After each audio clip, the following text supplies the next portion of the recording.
नमस्कार। मैं डॉक्टर दीपमाला आईएफपीएस द्वारा प्रायोजित निरंतर प्रतिदिन अंतर्राष्ट्रीय वेबिनार फोरम का 957वें दिवस में आप सभी का स्वागत करती हूं। आज के इस वेबिनार को शुरू करने से पहले हम सभी लोग 1 मिनट का मौन व्रत करेंगे।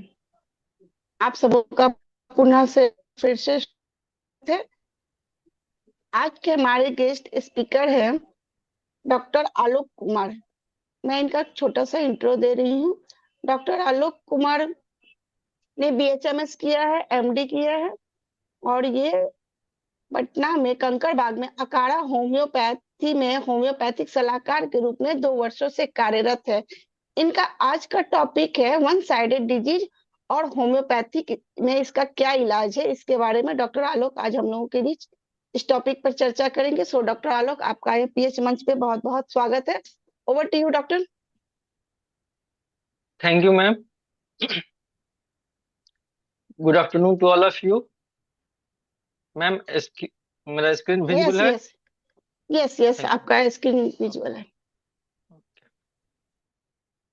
ठीक है। तो आज का हम लोग का टॉपिक है one sided disease and their treatment in our homoeopathy. Homoeopathy में जो भी है वन साइड डिजीज के बारे में डॉक्टर हेनमैन ने हम लोग को बताया है ऑर्गेनल ऑफ मेडिसिन बुक में, जो सभी रिटेन है, जो एफओज नंबर 172 टू 184 तक वन साइड डिजीज के बारे में नोटेड है। बट 184 तक ही नहीं है, क्योंकि वन साइड डिजीज दो तरह के होते हैं। एक इंटरनल कंप्लेंट्स के साथ आएंगे और एक एक्सटर्नल कंप्लेंट्स में दिखेंगे। तो जो एक्सटर्नल कंप्लेंट्स में आते हैं वो लोकल डिजीज या लोकल मेलेडीज के रूप में आते हैं। तो वो जो लोकल मेलेडीज हैं वो 185 से स्टार्ट होते हैं। तो अभी हम तत्काल में बात कर रहे हैं केवल one side disease and their managements. तो वन साइड डिजीज जो अभी बात करेंगे हम लोग, पहले बात करेंगे मेंटल डिजीज के बारे में। तो स्टार्ट होता है हमारा 172 से। 172 में जो डॉक्टर हेनमैन ने इसमें बताया है कि जो कुछ डिफिकल्टीज आती हैं जब हम क्योर की बात करते हैं, किसी भी डिजीज को क्योर की बात करते हैं, तो हमारे अंदर हमारे पास डिफिकल्टीज बहुत आ जाती हैं। तो डिफिकल्टीज किस तरह की आती हैं? वैसे केसेस में जिसमें symptoms of the disease being too few.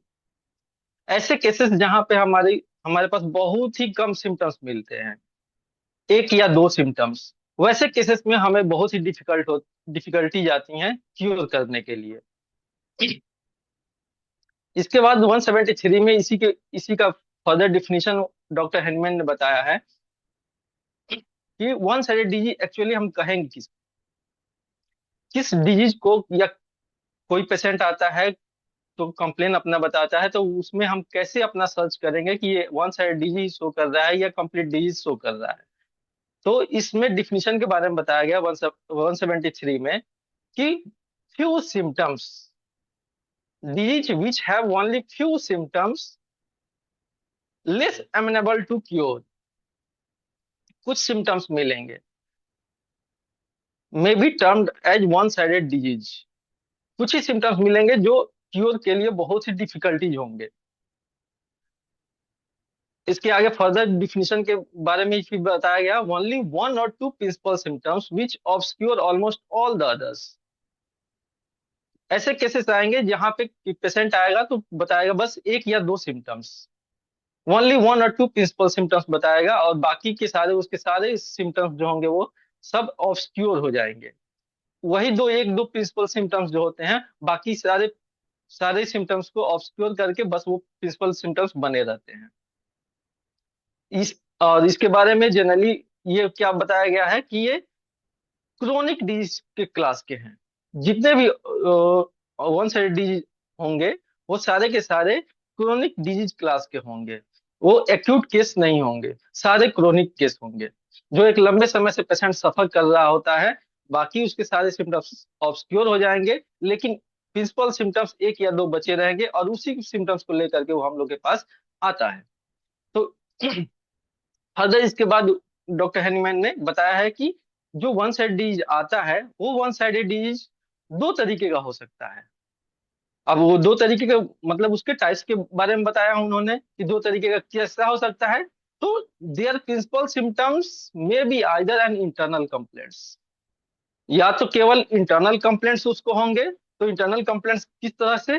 For example headache of many years, उसको बहुत सालों से, बहुत लंबे समय से उसको हेडेक है। या diarrhoea of a long standing, diarrhoea है बहुत एक लंबे समय से उसको डायरिया ही, कंटिन्यू डायरिया है। एंड एंशियंट कार्डियालजिया, कार्डियक पेन, बहुत एक पुराना एक कार्डियक पेन है, वो एक लंबे समय से वो सफर कर रहा है। तो इस तरह के अगर कंप्लेंट्स आते हैं तो वो इंटरनल कंप्लेंट्स के अंडर में आते हैं, और वो एक टाइप का होता है। लेकिन फर्दर जो सेकंड टाइप है, it may be an affection more of an external kind, दूसरा जो टाइप्स है वो एक्सटर्नल काइंड का है। तो एक्सटर्नल काइंड मीन्स क्या? Disease of latter character that generally distinguished by the name of local melodies.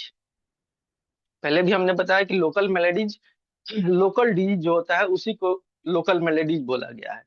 तो जो वन साइडेड डिजीज होगा वो या तो इंटरनल कंप्लेंट्स केवल शो करेगा, या हो सकता है वो एक्सटर्नल कंप्लेंट्स शो करे। तो अगर एक्सटर्नल कंप्लेंट्स शो करता है तो वो उसको हम लोग लोकल मेलेडीज के अंडर रखते हैं, उसको लोकल मेलेडीज बोलते हैं। नेक्स्ट, यहाँ पे हमने एक चार्ट बनाया है, one sided disease, disease with internal complaints, जो एफओजी 174 में ही बताया गया है, और 174 में ही बताया गया disease with external complaints. Internal complaints internal disease, external complaints local melodies या लोकल डिजीज। तो अब इंटरनल कंप्लेंट्स जो होंगे, इंटरनल कंप्लेंट्स भी फर्दर डिवाइड होते हैं दो पार्ट्स में। एक फिजिकल सिम्टम्स, केवल फिजिकल सिम्टम्स वो पेशेंट बताएगा, और दूसरा होगा disease with mental symptoms only, patient के पास केवल ओनली मेंटल मेंटल सिम्टम्स ही रहेंगे। और एक्सटर्नल कंप्लेंट्स में क्या है? एक्सटर्नल कंप्लेंट्स में इसी को लोकल मेलेडीज और लोकल डिजीज बोलते हैं, जो हमारे एफओजी नंबर 185 टू 203 तक है। अब बात करेंगे हम लोग जो इंटरनल डिजीज है, इंटरनल डिजीज की बात करेंगे, जो हमारे 175 एफओजी नंबर में बताया गया है। Diagnosis of one sided disease due to lack of observation, पहले इसके बारे में बताया गया है कि जो वन साइडेड डिजीज की हम लोग बात कर रहे हैं वो एक्चुअली में वन साइडेड डिजीज है या नहीं, इसको डायग्नोस कैसे करेंगे? क्योंकि पेशेंट तो आता है अपना एक दो कंप्लेंट्स, प्रिंसिपल कंप्लेंट्स बताएगा, तो हम उस बेसिस पे हम उसको कंफर्म नहीं कर पाएंगे कि वो एक्चुअल में वन साइडेड डिजीज ही है।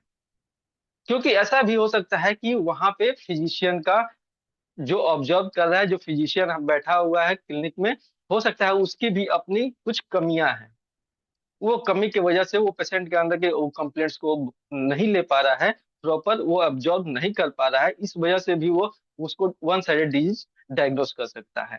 इसीलिए यहाँ पे बताया गया है, observers want of discernment that he does not fully discover the symptoms actually present which would enable him to complete the sketch of the portrait of the disease। तो homeopathy में कभी भी जब भी हम लोग क्योर की बात करते हैं तो वहां पे पोर्ट्रेट ऑफ डिजीज की बात करते हैं। डिजीज का एक कंप्लीट पिक्चर बनना चाहिए, जब तक डिजीज का पिक्चर नहीं बनेगा तब तक वो कंप्लीट एनिहिलेशन नहीं होगा। तो पोर्ट्रेट ऑफ डिजीज बनाने के लिए क्या चाहिए? हमें कंप्लीट सिम्टम्स चाहिए, और कंप्लीट सिम्टम्स केवल एक या दो सिम्टम्स से नहीं बनेंगे, हमारे पास मेंटल, फिजिकल, उसका जनरल कंप्लेंट्स, सारे को हम लोग एकुमुलेट करके एक साथ इकट्ठा करके तब हम complete picture of the disease बनाते हैं। तो यहाँ पे सबसे पहले डॉक्टर हैनीमैन ने बताया कि ऐसा नहीं है कि हर एक डिजीज जो आ रहा है हमारे पास वो वन साइडेड डिजीज ही हो। तो वन साइडेड डिजीज सबसे पहले क्या है कि हो सकता है वो फिजिशियन के ऑब्जर्वेशन की लैकिंग की वजह से वो वन साइडेड डिजीज डायग्नोस हो रहा है, जिसमें फिजिशियन अपना कंप्लीट पिक्चर ऑफ डिजीज नहीं बना पा रहा है, इस वजह से वो वन साइडेड डिजीज उसको कन्फिगर कर रहा है। नेक्स्ट एफओजी में 176 में बताया गया है रियल वन साइडेड डिजीज। तो रियल वन साइडेड डिजीज क्या है? तो यहाँ पे रियल वन साइडेड डिजीज के बारे में बताया गया है कि ये एक्चुअली में वन साइडेड डिजीज है। क्यों? क्योंकि यहाँ पे कंप्लीट एग्जामिनेशन बताया गया है। यहाँ पे there are however still a few diseases which after the most careful initial examination, जो पेशेंट आता है और हम केस टेकिंग करते हैं उसी को यहाँ पे बताया जा रहा है कि केयरफुल इनिशियल एग्जामिनेशन, बहुत अच्छे ढंग से हमने एग्जामिनेशन किया पेशेंट का, जो 84 टू 98 के बीच में बताया गया है, present but one or two severe violent symptoms which all the others are but indistinctly perceptible। Complete examination करने के बाद से, केयरफुल एग्जामिनेशन करने के बाद से भी अगर हमें एक या दो ही सिम्टम्स मिलते हैं, वायलेंट सिम्टम्स मिलते हैं, बाकी के सारे कंप्लेंट्स जो उसके परसेप्टिबल कंप्लेंट्स जो है इनडिस्टिंक्टली हैं, कंप्लीट क्लियर पिक्चर नहीं दे रहे हैं, तो वहां पे उसी केसेस को हम लोग one sided, rare one sided disease की बात कर रहे हैं, जहाँ पे कंप्लीट एग्जामिनेशन के बाद भी एक या दो कंप्लेंट्स ही सीवियर या वायलेंट कंप्लेंट्स हमें देखने को मिलता है। नेक्स्ट एफोरिज्म है 177। अब ये तो हमने दोनों देखा कि एक लैक ऑफ ऑब्जर्वेशन के वजह से भी डायग्नोस हो जा रहा है वन साइडेड डिजीज, और दूसरा है रियल वन साइडेड डिजीज जो एक्चुअली में वन साइडेड डिजीज है। तो अगर इस तरह का केसेस आ रहा है तो हम उसका ट्रीटमेंट कैसे स्टार्ट करेंगे, हाउ टू स्टार्ट ट्रीटमेंट। तो उसके लिए भी डॉक्टर हैनीमैन ने एफओज नंबर 177 में हमने बताया है कि हम इसका ट्रीटमेंट कैसे स्टार्ट करेंगे। In order to meet most successfully such a case as this which of which is of very rare occurrence। जो वन साइडेड डिजीज है वो वेरी रेयर occurrence होता है। We are in the first place to select guided by these few symptoms the medicine which is in our judgment is the most homeopathically indicated। सबसे पहले doctor Hahnemann ने बताया कि इस तरह के वन साइडेड डिजीज जो भी आ रहे हैं हमारे पास, जो भी हम डायग्नोस कर रहे हैं कि एक्चुअली में ये वन साइडेड डिजीज है, तो उसको हम ट्रीटमेंट कैसे स्टार्ट करेंगे। तो उसके ट्रीटमेंट के लिए सबसे पहले उन्होंने बताया कि जो भी वन और टू सिम्टम्स आ रहे हैं, जो भी वन और टू सिम्टम्स हमें वायलेंट कैरेक्टर के मिल रहे हैं, जो प्रिंसिपल सिम्टम्स मिल रहे हैं, उस उनके बेसिस पे जो हमारे पास मेडिसिन है, होम्योपैथिकली इंडिकेटेड जो भी मेडिसिन है, उसको हम लोगों को प्रिस्क्राइब करना है।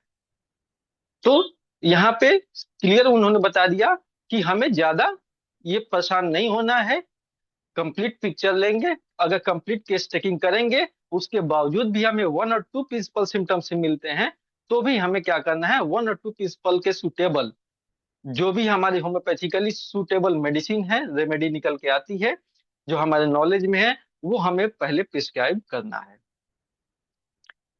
नेक्स्ट इसके बाद क्या है, 178 में उन्होंने बताया possibility of cure of rare one sided disease in first selection. जो पिछले एफओज में उन्होंने बताया कि प्रिंसिपल सिम्टम एक या दो सिम्टम्स ही मिल रहे हैं और उसी के बेसिस पे अगर हम मेडिसिन प्रिस्क्राइब करते हैं, तो उससे पॉसिबिलिटी क्या है, कितनी पॉसिबिलिटी है कि वो उस मेडिसिन से वो rare one sided disease cure हो जाए हमारे फर्स्ट सिलेक्शन से ही। तो यहाँ पे उन्होंने बताया कि नो डाउट, कोई कोई डाउट नहीं है हमें, अगर हम होम्योपैथिकली सिलेक्टेड मेडिसिन देते हैं तो कोई डाउट नहीं है कि क्योर नहीं हो सकता है, क्योर हो सकता है। फर्निशेस, क्योंकि जब हम होम्योपैथिक मेडिसिन देंगे तो furnishes the similar artificial disease suited for the annihilation of the melody present. जो भी हम मेडिसिन प्रिंसिपल सिम्टम्स पे के बेसिस पे देंगे तो वो हमारे बॉडी के अंदर क्या करेगा, वो सिमिलर आर्टिफिशियल डिजीज को प्रोड्यूस करेगा, और जो सूटेड होगा किसके लिए, annihilation of the melody present. जो मेलेडी प्रेजेंट रहेगा उसके लिए सूटेड रहेगा कि वो उसको एनिलेट कर दे, उसको रिमूव कर दे। And this is much more likely to happen when these few morbid symptoms are very striking, decided, uncommon and peculiar distinctive। अगर वो एक या दो सिम्टम्स से हम लोगों ने उस बेसिस पे हमने फर्स्ट प्रिस्क्रिप्शन प्रिस्क्राइब किया है, तो वो क्या करेगा, वो तो complete similar artificial disease produce करके वो उस प्रिंसिपल सिम्टम्स को रिमूव करेगा। और हमें हमने पहले क्या पढ़ा कि वन साइडेड डिजीज जो है वो क्या है कि प्रिंसिपल सिम्टम्स ही लेके आते हैं, बाकी के सारे सिम्टम्स वो ऑब्सक्योर कर देता है। तो यहाँ पे क्या होगा कि फर्स्ट प्रिस्क्रिप्शन से अगर हमने फर्स्ट प्रिस्क्रिप्शन होम्योपैथिकली किया है तो वो रेयर वन साइडेड डिजीज के क्योर होने के चांसेस हैं। नेक्स्ट में क्या है 179 में डॉक्टर हेनमैन ने बताया कि degree of suitability of the first selection in rare one sided disease. पहले क्या बताया उन्होंने कि पॉसिबिलिटी क्या है, पॉसिबिलिटी है कि नहीं है, तो पॉसिबिलिटी है, बट नेक्स्ट में क्या बताया उन्होंने 79 में कि डिग्री ऑफ सुटेबिलिटी, जो फर्स्ट सिलेक्शन हम कर रहे हैं वो कितना सुटेबल है रेयर वन साइडेड डिजीज के लिए या नहीं है। तो यहाँ पे उन्होंने बताया more frequently how ever the medicine first chosen in such A case will be only partially. that is to say not exactly suitable as there was considerable number of symptoms to guide to an accurate selection। यहाँ पे उन्होंने क्या बताया है कि first medicine जो select हमने किया तो वो मोस्ट होम्योपैथिकली नहीं है, वो पार्शियली सूटेड है, क्योंकि हमने एक या दो सिम्टम्स पे ही मेडिसिन को सेलेक्ट किया है, चूज किया है। तो वो क्या होगा वो होम्योपैथिकली परफेक्ट मेडिसिन नहीं है, परफेक्ट रेमेडी वो नहीं है। उसके आगे बताया कि considerable number of symptoms to guide an accurate selection. Accurate selection के लिए हमें क्या चाहिए? एक्यूरेट सिलेक्शन के लिए हमें चाहिए कि कंसिडरेबल नंबर ऑफ सिम्टम्स हम होने चाहिए हमारे पास। केवल एक या दो सिम्टम्स पे हम मेडिसिन होम्योपैथी हमारी बेस्ड नहीं है, complete picture of the disease पे हमारी बेस्ड है, पोर्ट्रेट ऑफ द डिजीज पे बेस्ड है। तो उसके लिए क्या होगा? एक्यूरेट सिलेक्शन के लिए हमें नंबर ऑफ सिम्टम्स चाहिए, एक या दो सिम्टम्स पे हमारी मेडिसिन की सिलेक्शन नहीं हो सकती है। इसीलिए अगर रेयर वन साइडेड डिजीज के एक या दो प्रिंसिपल सिम्टम्स पे अगर मेडिसिन सिलेक्ट करते हैं तो वो हमारी मेडिसिन ओनली पार्शियली होती है, कंप्लीटली नहीं होती है। नेक्स्ट है 180। 180 में क्या है? Usual result of first selection in rare one sided disease. Result क्या होगा? फर्स्ट सिलेक्शन ऑफ मेडिसिन अगर हम करते हैं, फर्स्ट सिलेक्शन जो प्रिस्क्राइब करते हैं फर्स्ट मेडिसिन, तो उसका रिजल्ट क्या होगा? तो रिजल्ट हमें क्या मिलेगा? तो रिजल्ट में, इस रिजल्ट के बारे में 180 में हम डॉक्टर हैनीमैन ने बताया है, in this case medicine which has been chosen as well as was possible but which for the reason above stated is only imperfectly suitable। वो क्या है? only imperfectly होम्योपैथिक है, परफेक्टली होम्योपैथिक नहीं है, क्योंकि वो हमने complete picture of the disease बना करके मेडिसिन सेलेक्ट नहीं किया है। इसलिए उन्होंने उस मेडिसिन को, उस फर्स्ट प्रिस्क्रिप्शन को उन्होंने बताया कि इम्परफेक्टली होम्योपैथिक है।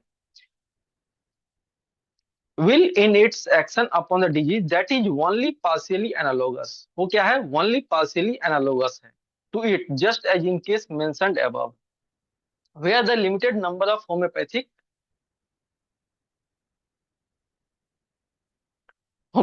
remedies।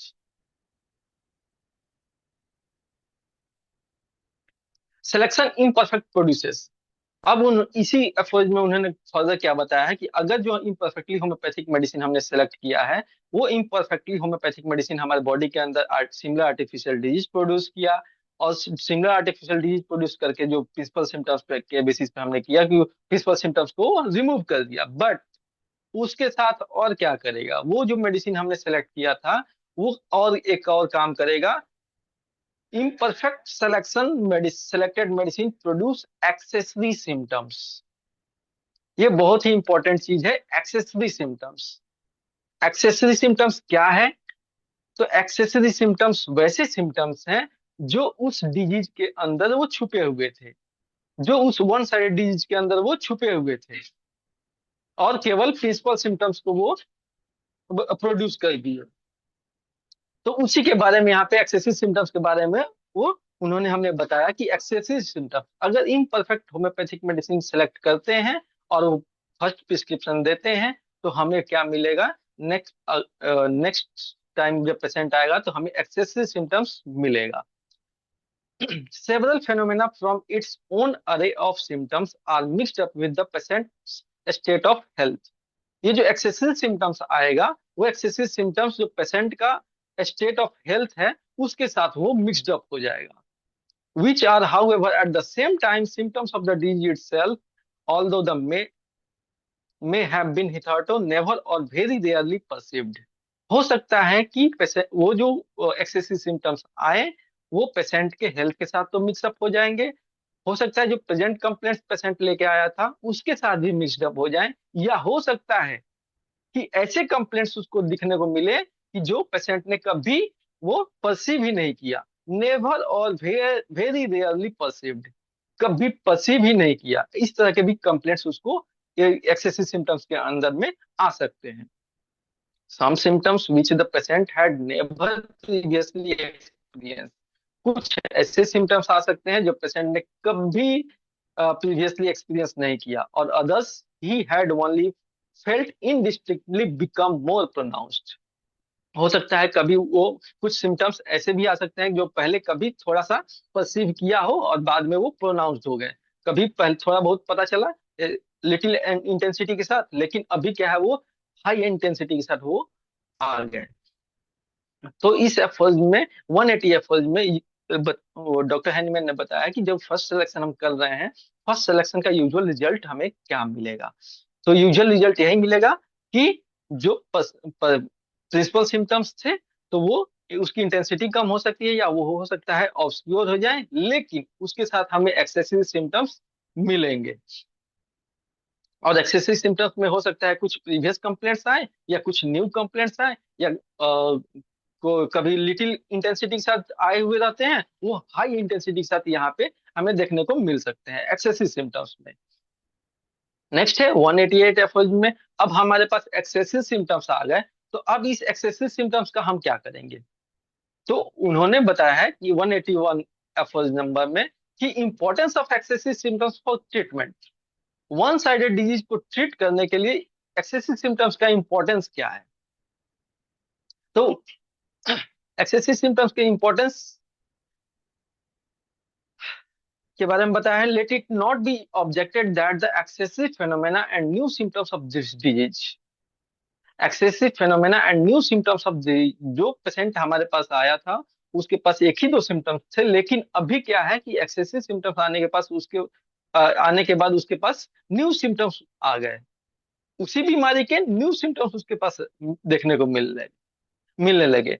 They oh there origin to it. वो सिम्टम्स कहाँ से आए, जो हमने मेडिसिन दिया उसके बाद से उसके अंदर जो छुपे हुए सिम्टम्स थे, उस बीमारी के जो छुपे हुए सिम्टम्स थे वो उसके साथ बाहर निकल के आ गए।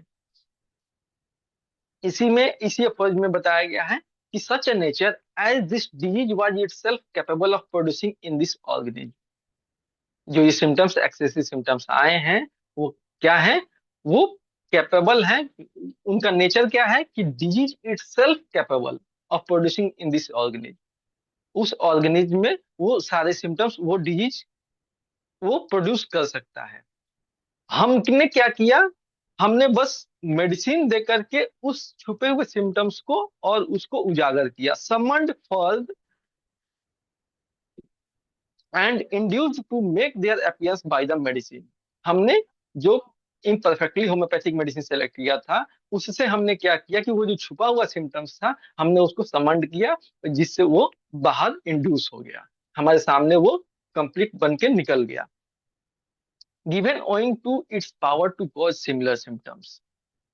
जो मेडिसिन का सिमिलर सिम्टम्स होगा। In a word we have to regard the whole collection of symptoms now perceptible as belonging to the disease itself. अब हमारे पास क्या है, अब हमारे पास whole collection of perceptible symptoms हो जाएंगे।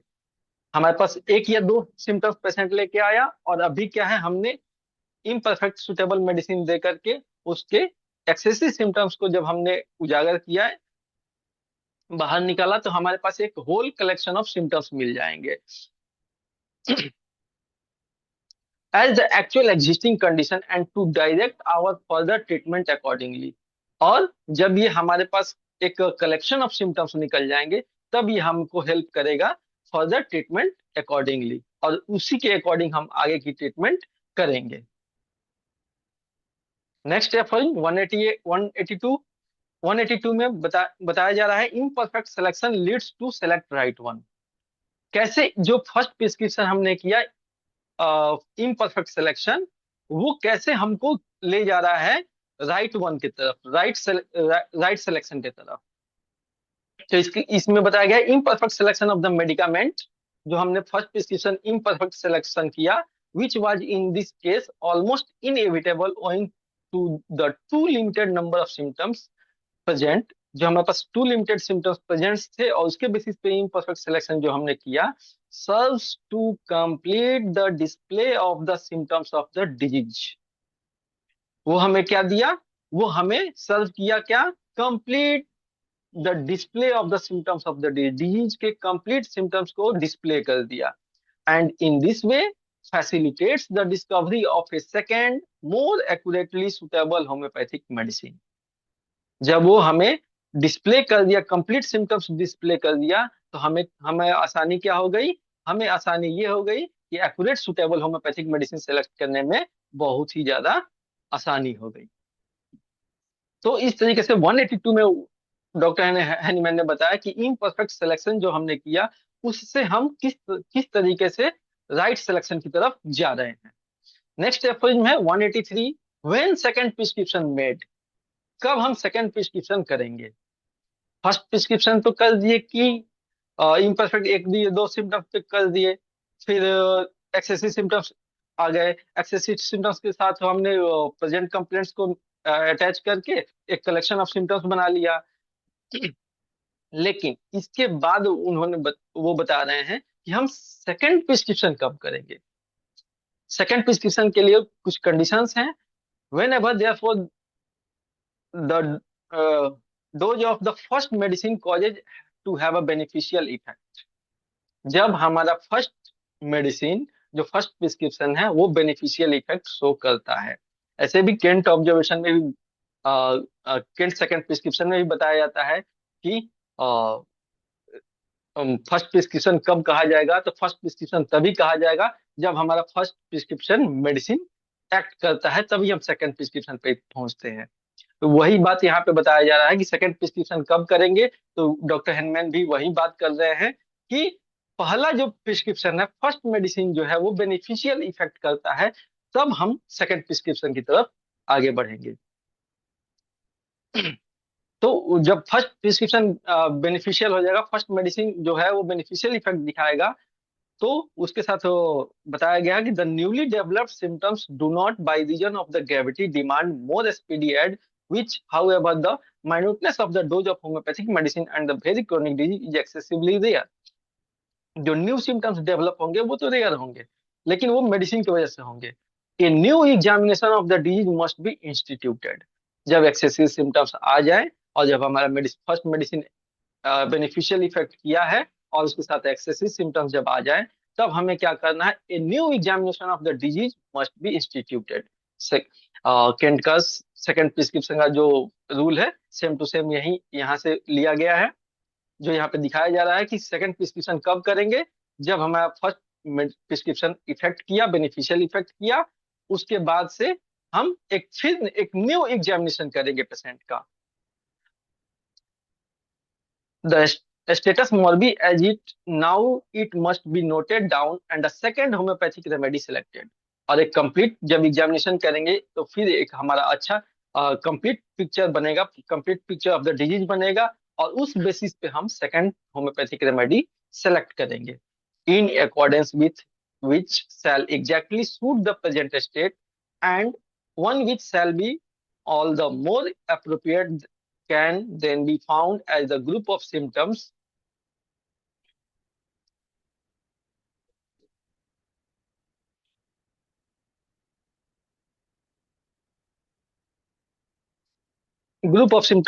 has become larger and more complete। हमारे पास क्या होगा, एक लार्ज ग्रुप ऑफ सिम्टम्स मिल जाएंगे और वो हमारा कंप्लीट सिम्टम्स बन जाएगा, जो हमें राइट सिलेक्शन की तरफ ले जाएगा। और हमें जब सेकंड प्रिस्क्रिप्शन करेंगे देन क्या करेंगे। अब तो 183 में डॉक्टर हैनीमैन ने बताया कि सेकंड प्रिस्क्रिप्शन कब करेंगे, कैसे करेंगे। लेकिन जब हम आगे बढ़ेंगे, इसी के फुटनोट में भी उन्होंने कुछ बताया है। देखते हैं कि फुटनोट में उन्होंने बताया कि अगर पेशेंट हमारे पास इस तरीके का आए जो बहुत ही ज्यादा इल हो, बहुत ही ज्यादा बीमार हो, जो हमें कोई सिम्टम्स ही ना दे पाए। यहाँ पे बताया गया in cases where the patient feels very ill although his symptoms are very indistinct. बहुत ही ज्यादा बीमार हो और उसके जो कंप्लेंट्स हैं, सिम्टम्स हैं, वो बहुत ही इनडिस्टिंक्ट है, क्लियर है ही नहीं। so that this state may be attributed more to be benumbed state of the nerves। ऐसा कंडीशन क्यों आया है, तो benumbed state of the nerves, patient के जो नर्व्स हैं, नर्व्स benumbed स्टेट में चले गए हैं। इस वजह से वो पेशेंट जो है वो कुछ अपना सिम्टम्स दे ही नहीं पाएगा। तो ऐसे केसेस में क्या करेंगे, which does not permit the patient's pain and suffering to the distinctly perceived।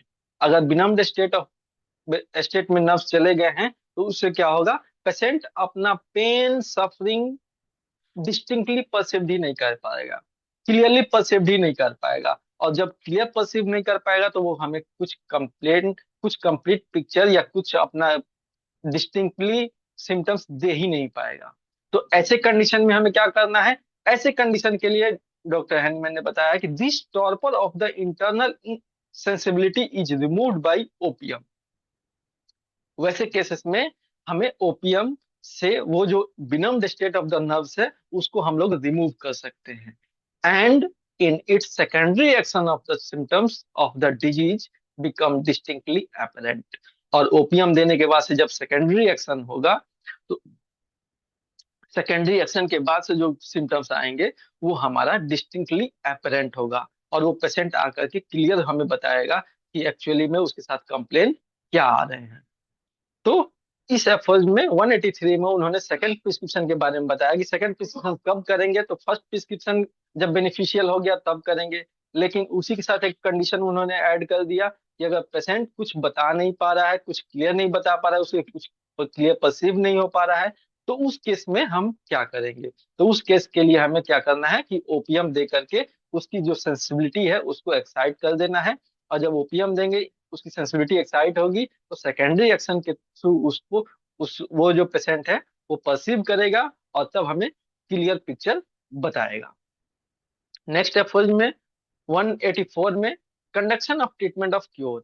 अगर वन साइडेड डिजीज की जब बात हम कर रहे हैं तो इसके conduction of treatment of cure कैसे होगा। In like manner, after each new dose of medicine has exhausted it's action. इस एफर्ज में उन्होंने बताया है कि each new dose of medicine, जब जब हम न्यू डोज ऑफ मेडिसिन देंगे, एक एक डोज नया देते रहेंगे, तो क्या होगा, एग्जॉस्टेड इट्स एक्शन, वो उसका एक्शन जो होगा वो एग्जॉस्ट होते रहेगा। The state of the disease that still remain is to be noticed anew with respect to its remaining symptom and another homeopathic remedy sought for। जैसे जैसे हम नया क्लियर पिक्चर सेकंड प्रिस्क्रिप्शन दिए, तो सेकंड प्रिस्क्रिप्शन देने से क्या होगा, कुछ सिम्टम्स रिमूव हो जाएंगे उसके, लेकिन फिर फिर उसका जब नया डोज देंगे तो कुछ और सिम्टम्स रिमूव होंगे। तो इस तरीके से यहाँ पे बताया जाए कि another homeopathic remedy south for. हो सकता है कि अगर अगले बार अगले विजिट में अगर पेशेंट आता है तो उस समय जो पिक्चर आता है, हो सकता है वो न्यू रेमेडी को शो करता हो। तो यहाँ पे क्या करना है कि जब जब वन साइडेड डिजीज के केसेस में यही मिलता है कि जब जब हम केस चेकिंग करते हैं तब तब न्यू मेडिसिन हमारे सामने निकल के आती है, as suitable as possible for the group of symptoms now observed and so on until the recovery is complete. जब जब मेडिसिन का जो एक्शन है वो एग्जॉस्ट करेगा, तब तब हम न्यू केस टेकिंग करेंगे, और न्यू केस टेकिंग के बेसिस पे न्यू कंप्लीट पिक्चर के बेसिस पे जब मेडिसिन देंगे, तब वो धीरे धीरे जाके के रिकवरी की तरफ वो आगे बढ़ेगा और देन रिकवरी कंप्लीट होगा।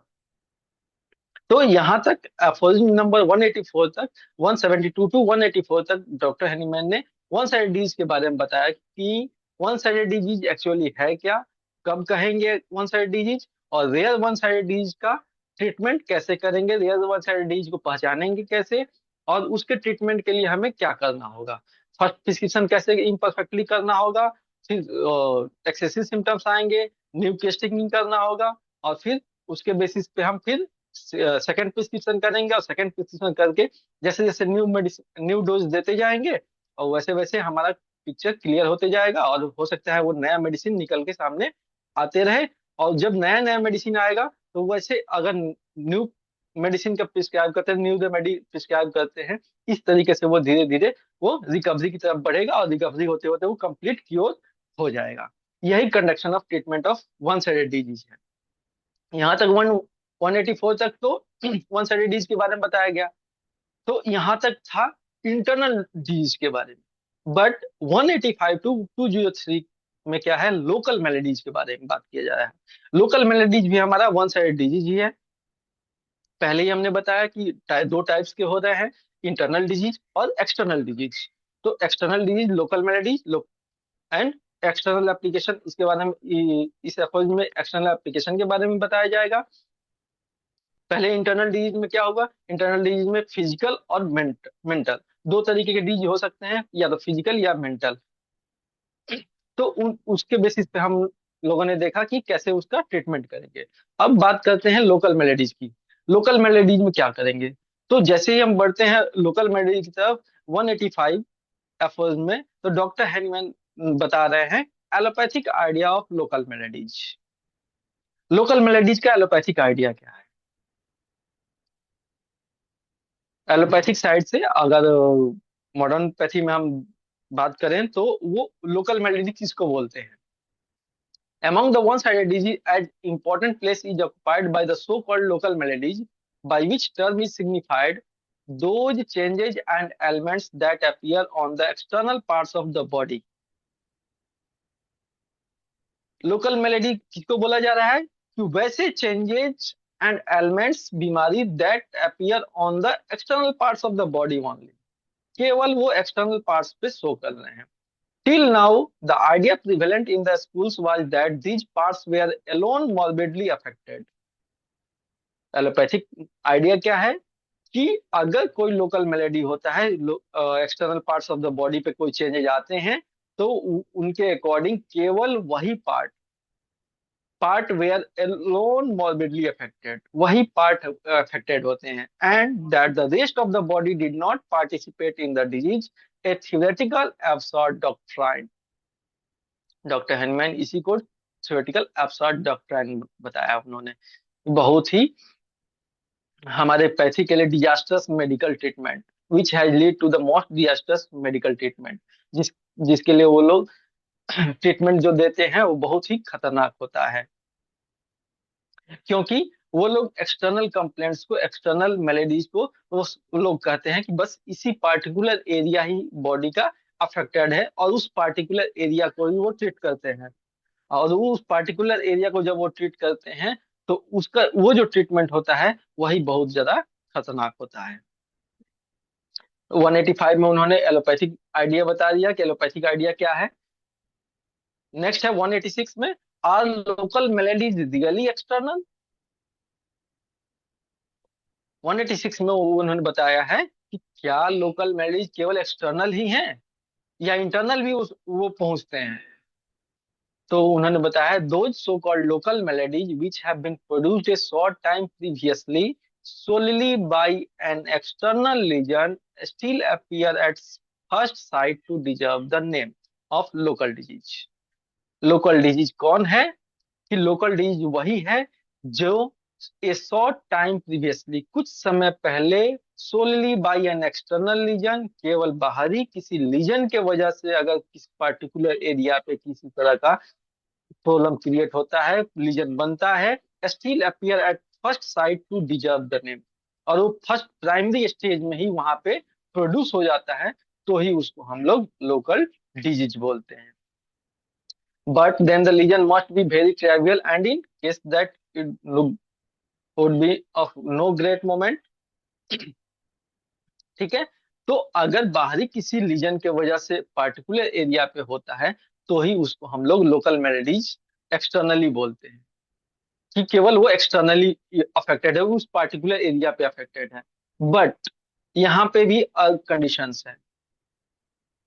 इस एफर्ज में उसी कंडीशन को बताया गया है कि अगर वो बाहरी किसी लीजन की वजह से, एक्सटर्नल लीजन की वजह से हो रहा है, तो the treatment of such disease is relegated to surgery.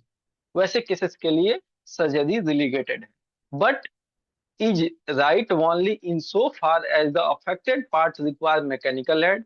Affected part को मैकेनिकल एड की रिक्वायरमेंट है, whereby the external obstacles to the cure. External obstacle से बचाने की भी जरूरत है, which can only be expected take place by the agency of the vital force may be removed by mechanical means। Vital force को हमको बचाने के लिए हो सकता है मैकेनिकल मीन्स की भी आवश्यकता पड़े, रिमूव उसको करें मैकेनिकल मीन्स से। For example the reduction of the dislocations, अगर किसी ज्वाइंट का डिसलोकेशन हो गया है, तो उसको मैकेनिकल मीन्स से हम लोग रिडक्शन करेंगे। By bandage to bring together the lip of wounds, अगर उंड बन गया तो उंड के जो लिप्स होंगे उसको एक साथ बैंडेज करने के लिए हमें मैकेनिकल यूज करना पड़ेगा, मैकेनिकली उसको करना पड़ेगा। By the extraction of the foreign body that have penetrated in the living parts, body में कोई लिविंग पार्ट्स में कोई फॉरेन बॉडी पेनेट्रेट कर गया है तो उसको एक्सट्रैक्शन करने के लिए हमें मैकेनिकल मींस की आवश्यकता है। Making an opening into cavity of the body in order to remove an irritating substance, हो सकता है हमें कोई ओपनिंग बनानी पड़े जो क्या करे, बॉडी के इरिटेटिंग सब्सटेंस को बाहर निकालने के लिए वो जरूरी हो। और to procure evacuation of effusion collection of fluids, अगर फ्लूइड्स का कलेक्शन हो जाए तो उसको निकालने के लिए हमें कैविटी बनाने की जरूरत पड़े। Broken extremities of A fractured bone, अब ब्रोकन एक्सट्रीमिटीज अगर ब्रोकन एक्सट्रीमिटीज हो गए तो उसको उसको भी अपोजिशन करने के लिए, उसको एक साथ लाने के लिए हमें क्या करना, सर्जरी की आवश्यकता पड़ेगी। And retaining them in exact contact by an appropriate bandage. तो इस तरीके से बताया जा रहा है कि रियली में एक्सटर्नल डिजीज कौन है और उस एक्सटर्नल डिजीज के लिए हमें किस तरह से मैनेजमेंट करने हैं। इसके साथ और भी बातें हैं इसमें। But when in such injuries the whole living organism requires as it always does, इस तरह के केसेस अगर हो जाते हैं तो ऐसा नहीं है कि वो पार्टिकुलर एरिया पे ही है। जब इसमें होल लिविंग ऑर्गेनिज्म अगर इन्वॉल्व हो जाए तब क्या करेंगे। Active dynamic and to put in a position to accomplish the work of healing, क्योंकि हमारा बॉडी का जो वाइटल फोर्स है, हमारा जो वाइटल फोर्स है जो हमारे बॉडी के अंदर प्रेजेंट है, अगर वो भी अफेक्टेड हो जाए इस तरह के केसेस में, सीवियर केसेस में, सीवियर एक्सीडेंट केस हो जाए, तो वहां पे एक्सटर्नल इंजरी तो होंगे हमारे साथ, उसके साथ वाइटल फोर्स भी हमारा डिरेंज हो जाएगा। वैसे केसेस में हमें क्या करना होगा, वैसे वो उसका एग्जाम्पल कुछ बताया गया है। When the violent fever resulting from extensive contusion, अगर एक्सटेंसिव कंटूजन हो जाए और उसके उसके एवज में हमें वायलेंट फीवर मिल आए, एक तो एक्सटर्नल लीजन हुआ ही और साथ में उसके क्या हो गया, violent fever. Lacerated muscles, tendons, and blood vessels requires to be removed by medicine given internally. तो वैसे केसेस में हमें क्या करना है, एक्सटर्नल ट्रीटमेंट सर्जरी तो करनी है, लेकिन साथ में साथ रिमूव करना है by medicine given internally, internally medicine हमें देना है। और when the external pain of a scalded or burnt part needs to be homeopathically subdued, then the services of the dynamic physician and his helpful homeopathic come into requisition. Next Afroz में है 187। 187 में बताया जा रहा है कि local ailments due to internal malady. अभी तो 186 में हमने देखा कि एक्सटर्नल लीजन के वजह से अगर किस तरह का लोकल मेलेडी हो रहा है तो उसमें हम क्या करेंगे। लेकिन अब 187 में बताया जा रहा है कि लोकल एलिमेंट्स जो होंगे वो हो सकता है कि इंटरनल मेलेडी की वजह से आए। तो इसमें क्या करेंगे, ये कैसे पहचानेंगे हम। But those affections, alterations, and ailments appearing in the external parts that do not arise from any external injury, बिना किसी एक्सटर्नल इंजुरी के अगर किसी हमारे एक्सटर्नल बॉडी पार्ट्स पे किसी तरह का लीजन आ रहा है, that is from internal melody, or that have only some slight external wound for their immediate exciting cause। दो कंडीशन यहाँ पे बताया जा रहा है कि पहले कभी किसी एक्सटर्नल पार्ट्स पे किसी तरह का इंजरी नहीं हुआ और फिर भी एक्सटर्नल पार्ट्स पे किसी तरह का लीजन आ जाए, या एक और कंडीशन है कि स्लाइट एक्साइटिंग कॉज की वजह से अगर कोई एक्सटर्नल वुंड बन जाए, that produced in quite another manner their source lies in some internal malady. तो वहां पे क्या है कि वहां पे इंटरनल मेलेडी प्रेजेंट है, उसका जो सोर्स है वो इंटरनल मेलेडी है। इंटरनल मेलेडी में इस कंडीशन में दो दो कंडीशन बताए जा रहे हैं कि एक्सटर्नल लीजन जो आ रहे हैं हो सकता है कि वो बिना किसी पार्ट्स पे इंजुरी हुए आ गए हैं या स्लाइट एक्साइटिंग कॉज के वजह से वो आ गए हैं। तो उसका कॉज जो है, वो सोर्स जो है उसका वो इंटरनल मेलेडी ही है।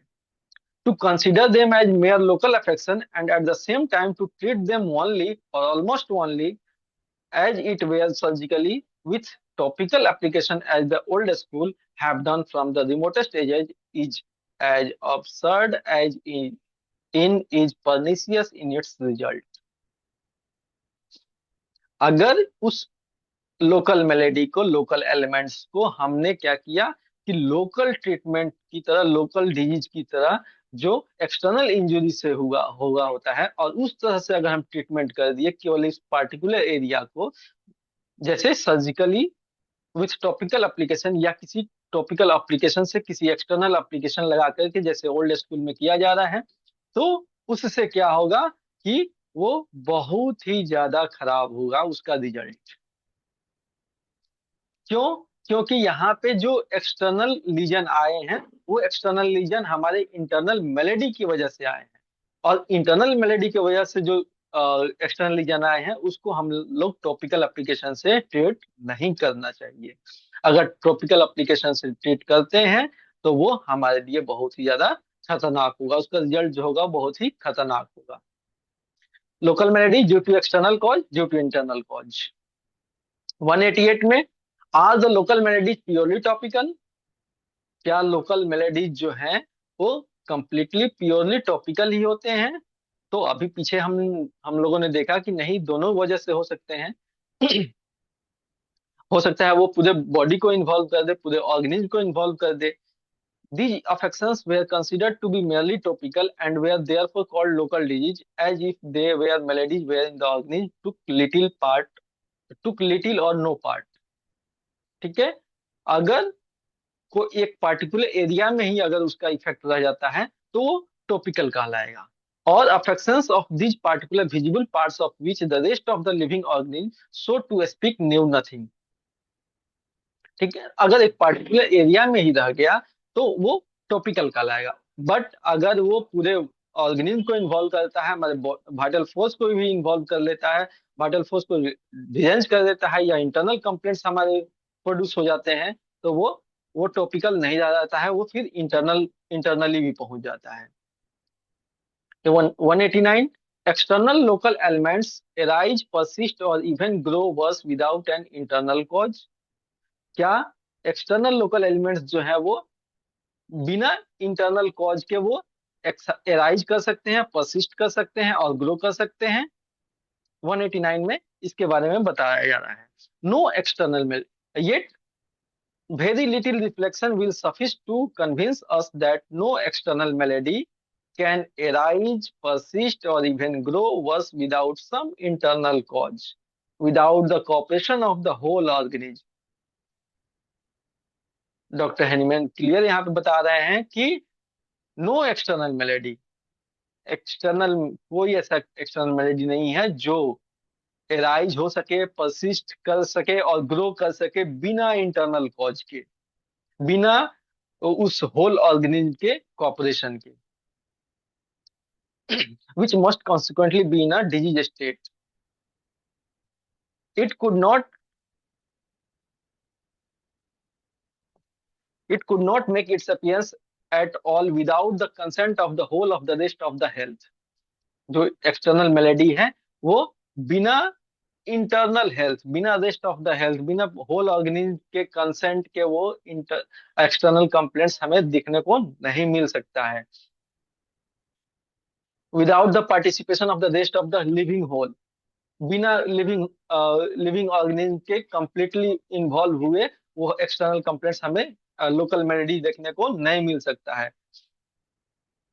An indivisible whole in sensation and function, no eruption on the lips, no whitlow can occur without previous and simultaneous internal ill health।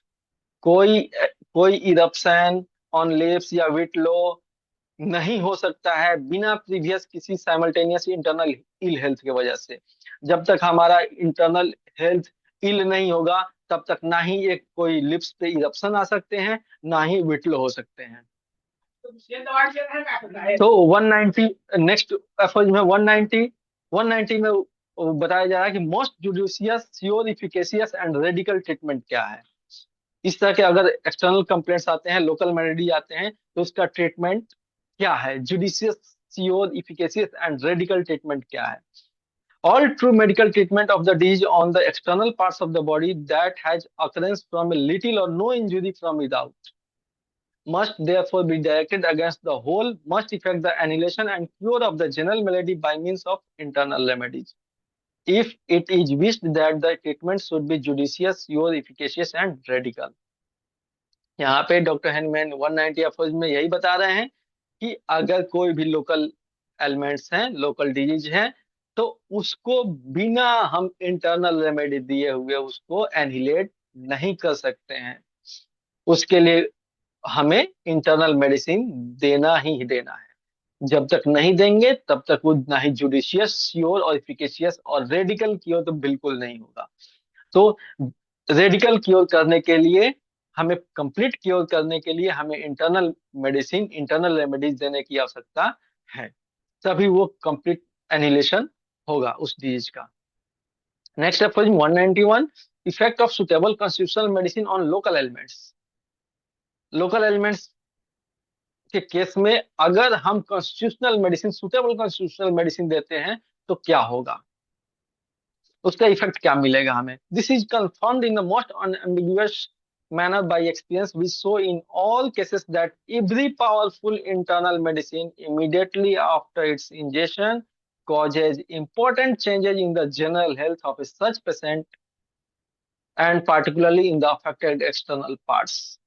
अगर हम constitutional medicine, suitable constitutional medicine देते हैं local melody के case में, local element के case में, तो every powerful internal medicine को, जो भी सुटेबल मेडिसिन है अगर वो देते हैं तो वो general health of the patient, patient के जनरल हेल्थ को तो सही करता ही करता है, साथ ही साथ particularly in the affected external parts, जो अफेक्टेड एक्सटर्नल पार्ट्स हैं उसको भी वो सही करता है। Even in a so called local disease of the most external parts of the body, जो local disease external parts of the body पे हैं उसको भी कंप्लीट क्योर करता है। And the changes it produces is most salutary being the restoration of the health of the entire body. और क्या करेगा कॉन्स्टिट्यूशनल मेडिसिन जो है वो restoration of the health of the entire body, वो बॉडी के इंटायर हेल्थ को restore करेगा along with the disappearance of the external affection. और रीस्टोर करने के साथ साथ वो जो एक्सटर्नल अफेक्शन है, एक्सटर्नल डिजीज, लोकल डिजीज है, उसको भी डिसअपियर करेगा। नेक्स्ट है 192, how to select a suitable constitutional medicine for local ailments. Local ailments के लिए क्या हम कैसे सुटेबल कॉन्स्टिट्यूशनल मेडिसिन सेलेक्ट करेंगे, तो उसके लिए क्या है, exact character of the local affection. सबसे पहले क्या करना है कि exact character of the local affection, all the changes, suffering and symptoms observable in the patients health. Patient के हेल्थ में जो भी सफरिंग्स हैं, सिम्टम्स हैं जो ऑब्जर्व करने वाले हैं, उनको ऑब्जर्व करना है। And which may have been previously noticed when no medicine had been used.